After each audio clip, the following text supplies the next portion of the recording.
Monsieur le Président, Monsieur le Ministre, Monsieur le rapporteur général, Monsieur le Président, mes chers collègues, l'automne représente un temps fort du Parlement, avec les débats nécessaires autour du budget de la Nation. Cette première loi de finances de notre législature n'y fait pas exception. À l'heure où cet hémicycle va connaître de longs débats, il apparaît essentiel aux yeux des démocrates que ces débats soient équilibrés, proportionnés, raisonnés, intelligibles et, espérons-le, respectueux. Cette Assemblée est inédite par sa composition. C'est le choix des Français et ce choix doit être respecté. Et depuis sa nomination, la Première ministre et tout son gouvernement n'a de cesse d'ouvrir le dialogue pour entendre toute la représentation nationale et trouver des consensus. Beaucoup évoquent le 49.3 ou portent des positions de principe. J'espère que ce Parlement saura faire mentir ses pronostics, comme ce fut le cas la semaine dernière en commission des finances qui a adopté cette première partie. Afin d'être à la hauteur des enjeux, des attentes des Français, mais également pour que nous puissions porter nos idées dans ce budget. Monsieur le ministre, j'espère aussi que le gouvernement saura écouter le législateur. Ce budget 2023 s'inscrit dans un temps long qui prend son origine en 2017. Votre objectif d'alors était un redressement des comptes publics. Ce redressement, à force de volonté, de persévérance, de croissance et de travail, a été opéré et la trajectoire des finances publiques était sur la bonne voie. En 2020, avant la crise Covid, nous étions même sortis des procédures d'endettement excessif lancées par Bruxelles. C'est grâce à ce sérieux budgétaire que nous avons pu mettre en œuvre en 2020 le « quoi qu'il en coûte » pour faire face aux conséquences désastreuses et annoncées de la crise sanitaire, en protégeant les Français, leur santé et notre économie. C'est un mouvement que nous devons poursuivre. Le groupe démocrate est attaché au rétablissement des comptes publics.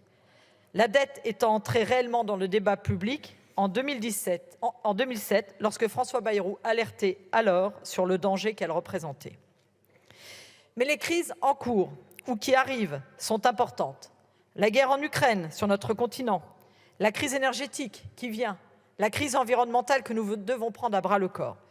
Toutes ces crises majeures nous font penser que l'année 2023 sera extrêmement rude et que les années suivantes doivent être engagées en alliant l'équilibre d'un retour vers nos engagements de déficit à 3% et la protection des Français.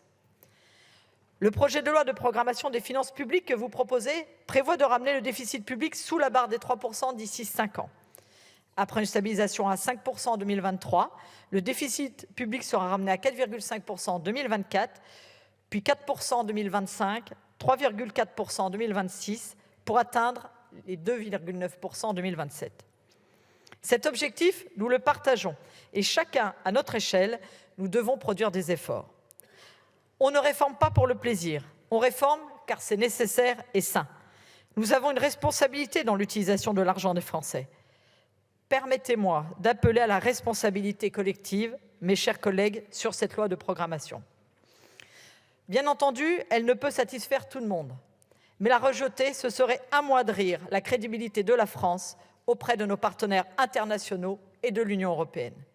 Il convient que nous arrivions à voter ce texte. Le rejeter par principe ne saurait démontrer le sérieux de notre Parlement. Cette responsabilité dans l'utilisation des deniers publics, nous devons en avoir conscience lors de nos votes. Dès lors, si certains amendements qui seront portés par la Commission apparaissent contraires à l'économie générale du texte, il convient de saluer l'adoption de certaines dispositions. Ainsi, par exemple, à l'initiative de notre rapporteur général, l'augmentation de la taxe sur les logements vacants doit nous permettre de lutter contre la pression foncière dans les zones très denses où la demande en logement est tendue. Mes chers collègues, ce projet de finances a pour nous 5 objectifs principaux que nous soutenons pleinement. Protéger et préserver le pouvoir d'achat des Français. Protéger les Français en finançant prioritairement l'action publique, notamment s'agissant des fonctions régaliennes. Protéger la planète en continuant à porter les dispositifs de transition. Protéger l'avenir du pays en le préparant et notamment en pariant sur l'éducation et les compétences des travailleurs. Enfin, protéger notre capacité à agir en poursuivant le rétablissement des comptes publics. La première partie que nous examinons à partir d'aujourd'hui relève de la recette de l'État. Il permet de transposer en partie les objectifs que je viens de décrire. L'article 2, qui permet l'indexation complète des tranches de l'IR à l'inflation, en neutralisera les effets sur l'imposition des ménages de manière uniforme en fonction des tranches. C'est un effort important vis-à-vis des ménages, de l'ordre de 6 milliards d'euros. L'article 6, qui prolonge le bouclier tarifaire pour l'électricité, permettra de défendre les Français contre la crise énergétique et l'inflation que nous vivons. Les augmentations envisagées pour le gaz et l'électricité seraient bien plus importantes sans l'intervention volontariste que nous prolongeons dans ce projet de loi.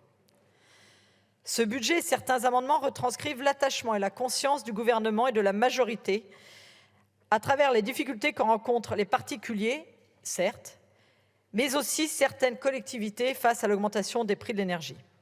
Aussi, le bouclier envisagé au profit des communes les plus touchées apparaît comme une nécessité. L'État, une fois de plus, répond présent. Collectivités, particuliers, il ne faut pas oublier nos entreprises, du commerçant à l'artisan, en passant par les TPE et les PME. Notre devoir est de les soutenir. Ce sont eux qui font la richesse de notre pays. Et disons-le, rien ne sert de les avoir sauvés en 2020 si nous ne le faisons pas face à la crise énergétique qu'ils affrontent de plein fouet. S'agissant des collectivités, elles verront une augmentation forte de la DGF qui progresse de 110 millions d'euros par rapport à l'an passé. C'est aussi cela, soutenir les collectivités. Si l'effort est collectif, nous avons conscience depuis longtemps que la richesse est créée par nos entreprises. Aussi, la suppression progressive de la CVAE bénéficiera en premier lieu aux PME, maillon indispensable de notre tissu industriel. C'est un acte de justice fiscale. À l'instar de la taxe d'habitation, les collectivités seront compensées intégralement. La lutte contre le changement climatique occupe aussi une place importante dans cette première partie, avec notamment un maintien de nombreux dispositifs fiscaux en la matière. Au-delà de cette action immédiate, il faut se préoccuper de l'avenir à plus long terme. Ainsi, le dispositif MaPrimeRénov' est porté à 2,5 millions d'euros. Le soutien au verdissement du parc automobile est doté de 1,3 milliard d'euros.